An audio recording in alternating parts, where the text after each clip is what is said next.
everyone. Welcome back to the Arm Coach Podcast, episode 40.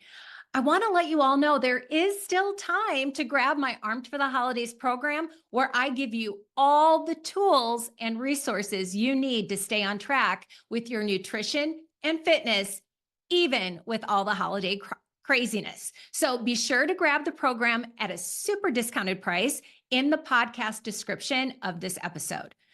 Okay, today we're diving into a big question.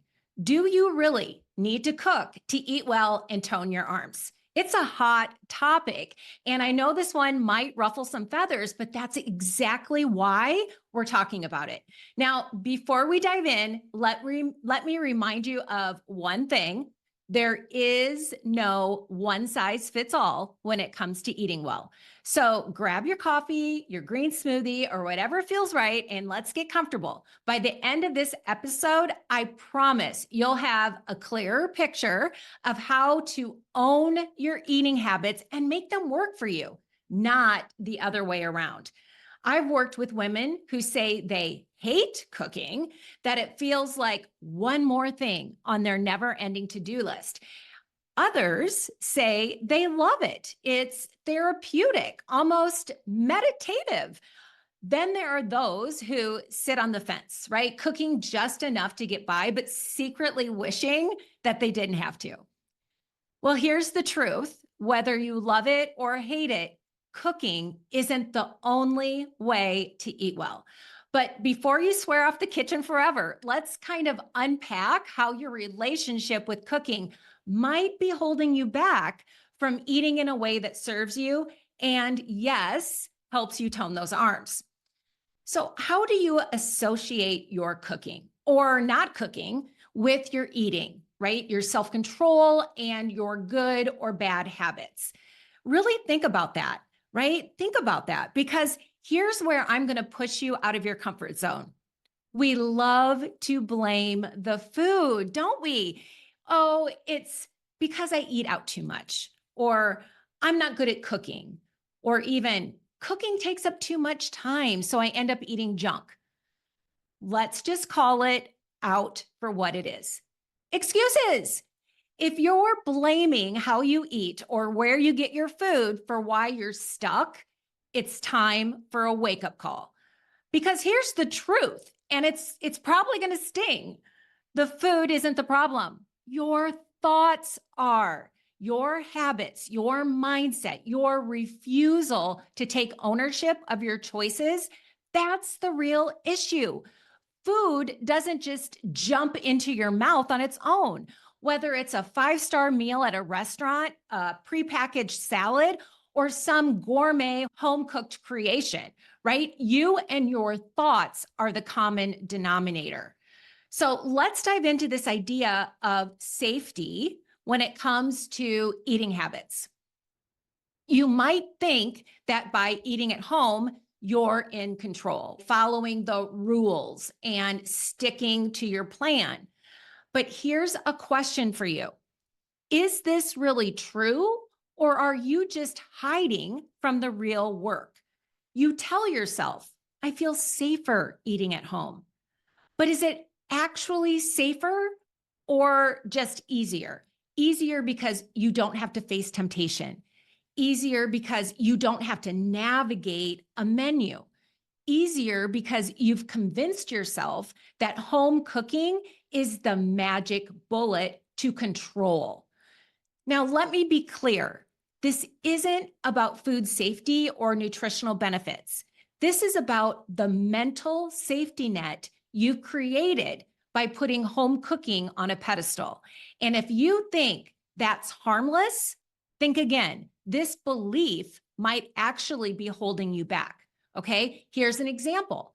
Imagine you're someone who struggles with portion control. At home, you think you're safe because you measure everything, prep your meals, and keep certain foods out of the house.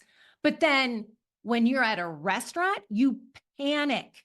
You don't trust yourself around a menu or a plate of food you didn't prepare. That's not safety. That's fear disguised as control. Now, let's flip the script. Maybe you believe that eating out is inherently bad. You think restaurant food is loaded with hidden calories. The portions are huge. I'll never stick to my plan. So every time you step into a restaurant, you feel stressed and guilty before you even order. And what happens? You either restrict so hard that you're miserable, or you rebel and overeat because you've already decided you failed. Here's the truth. Neither home cooking nor eating out is the problem. The problem is the stories you're telling yourself. Because think about it. Why do you feel safer eating at home? Is it because you genuinely love cooking? Or is it because you're afraid of being around food you can't control? And why do you feel eating out is dangerous? Is it because the food is actually a problem? Or because you've created a belief that you're powerless in that environment? Let me share a relatable story. One of my clients, she used to avoid restaurants like the plague. She was convinced they were danger zones for her diet. Now, at home, she could stick to her plan, but the moment she walked into a restaurant, she'd feel anxious. She thought the problem was the restaurant food. But here's what was really going on. Lisa didn't trust herself. She blamed the restaurant environment for her choices. But in reality, she was outsourcing responsibility for her habits. Okay. And then there's the other side. My client Sarah loved dining out, but thought cooking at home was too much work and boring. She'd tell herself, I can't stick to eating healthy at home because I don't enjoy cooking. But was that true? Not really. Sarah's real issue wasn't cooking. It was her belief that if she didn't love cooking, she couldn't succeed. She was using her dislike of cooking as an excuse to avoid building a skill that could serve her goals. Here's what I want you to consider. What if home cooking isn't inherently safe and eating out isn't inherently dangerous? What if these are just thoughts you've decided to believe? Because that's all they are, thoughts. When you tell yourself, I can't trust myself at a restaurant, you create fear. And when you feel afraid, you avoid situations where you need to trust yourself. This avoidance reinforces the belief that eating out is dangerous and it keeps you stuck. Similarly, if you tell yourself, I'm not a cook, you create frustration. That frustration makes cooking feel like a chore and you avoid it. The more you avoid it, the more you believe it's not for you. And here's the kicker. Neither of these beliefs helps you. Instead of blaming your habits, your cooking skills, or your eating environment, it's time to take a hard look at your mindset. Let me ask you again, why do you feel safer eating at home? Is it because of the food or because of what you believe about yourself? And why do you feel eating out is dangerous? Is it because of the menu or because you've decided you can't be trusted in that environment? If you want to tone your arms, change your eating habits, or simply feel in control, it's not about where you eat or how the food is prepared. It's about learning to trust yourself everywhere, whether you're at a restaurant, in your kitchen, or on the go. The key is not safety or control, it's confidence. And here's the most controversial part. You don't need to love cooking and you don't need to avoid restaurants. You need to learn how to manage your thoughts about food so you can stop hiding behind your habits and start building real trust with yourself. Taking good care of yourself is your responsibility. And providing yourself with good food, whatever that means to you, however you define it, is your responsibility, however you decide to do it. There is no big rule. There is no one right answer to the question. Do you need to cook to eat well and tone your arms?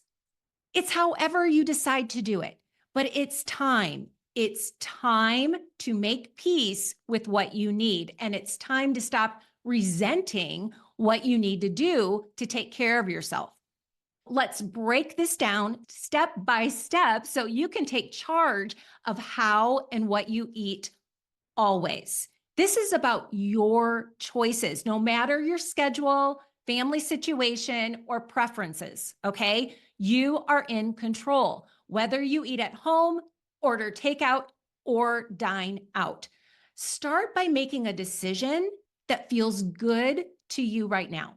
For example, if you want to eat at home, think about what would make that work best for you. Are you someone who loves having a fridge stocked with prepped meals? Or do you prefer quick, no fuss recipes that can be whipped up in 20 minutes? Either way, it's your call. If you don't enjoy cooking, can you afford prepped meals or takeout? That's a valid option. For instance, you might decide to pick up rotisserie chicken and pre-washed salad greens on busy nights. There's no rule that says you have to cook everything from scratch to eat well. What matters is that you own your choice. If you choose to eat out often, you can still stick to your goals. Scan menus ahead of time. Look for meals that align with your plan, or even split a dish to keep portions manageable. Eating out doesn't have to mean giving up control. On the flip side, if you choose to cook at home, make it enjoyable and practical for you. Invest in simple recipes that match your time and energy levels. For instance, maybe you start with just one pot meals or crock pot recipes that practically cook themselves. That is my go-to, okay? Or perhaps you treat yourself to nice containers so your meal prep feels special, kind of like unwrapping a gift each time you eat. Above all, stop second guessing your decision once it's made. If cooking at home feels right, commit to it fully and make it work for you. Schedule time to shop, plan your meals, and set yourself up for success. Imagine coming home to something you've lovingly prepared, tailored to your taste and health goals. That's not drudgery. That's self-care.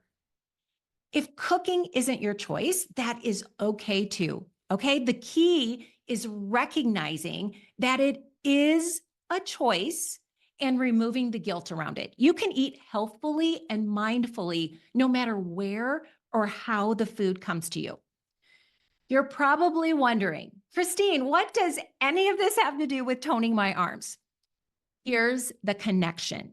Toning your arms isn't just about lifting weights or doing tricep dips. It's about consistency in how you fuel your body, whether you cook, eat out, or do a mix of both. The way you nourish yourself impacts your energy, your workouts, and ultimately your results.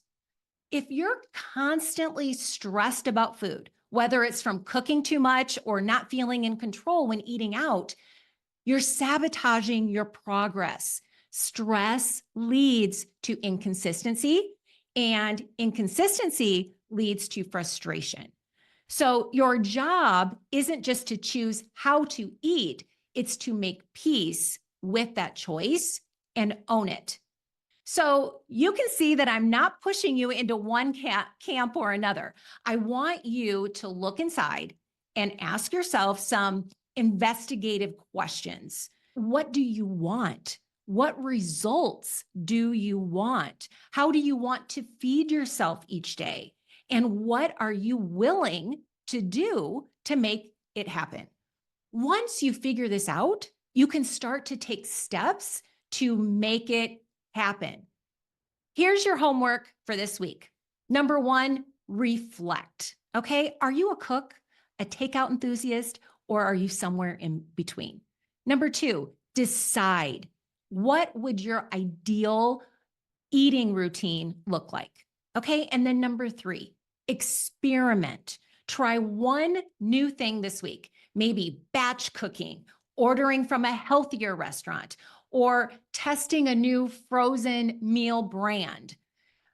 Remember, there's no right or wrong answer here. What matters is that you make a decision, commit to it, and adjust as needed. I don't really know anyone at all who has the kind of life where they just show up at the table and a beautiful spa quality meal just appears. It's your job to take care of you. And you can do that by cooking for yourself in many different ways. And you could do that by going out and still being very mindful in charge of what you order and what and how much you eat. And you can do that by bringing food into your house that someone else cooked. It's totally up to you.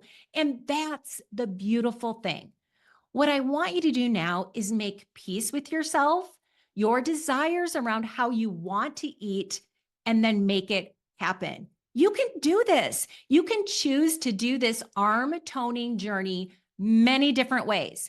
And suffering through this is not an option, because if you're suffering, either you won't make it through the journey or you'll hate every step of the way. And if you do that, you will always be on the verge of falling down. So make your decision, choose how it will go down, and know that you can always change your mind and have several options combined to make your own unique way of providing food for yourself. And it's all one big experiment to see what feels right and what works. I know you can do this. My own eating has morphed through the years, from when I was single to being married with little babies, and now to still being married, but with my kids grown and on their own. And it keeps changing for all of us, doesn't it? The beauty of your life is that you get to adapt to your situation and your needs. So that's it for today's episode of the Arm Coach Podcast. Now, here's the takeaway. No, you don't have to cook to eat well and tone your arms. But yes, you do have to take responsibility for how you nourish your body. Okay, you guys, if this episode resonated with you, I'd love to hear your thoughts. Are you team cook or team takeout? Or maybe team mix it up? So send me a message or leave a comment wherever you're listening. See you next week. Hey, before you go, if this episode or any of the other episodes on this podcast have helped you in any way, please leave a 5-star rating and review. Your review will help us find and have maximum impact on as many women as possible. While you're there, hit the subscribe button so we can continue on this journey to sculpted arms together. Thank you so much for your support. I've loved having you here today, and talk soon in the next episode.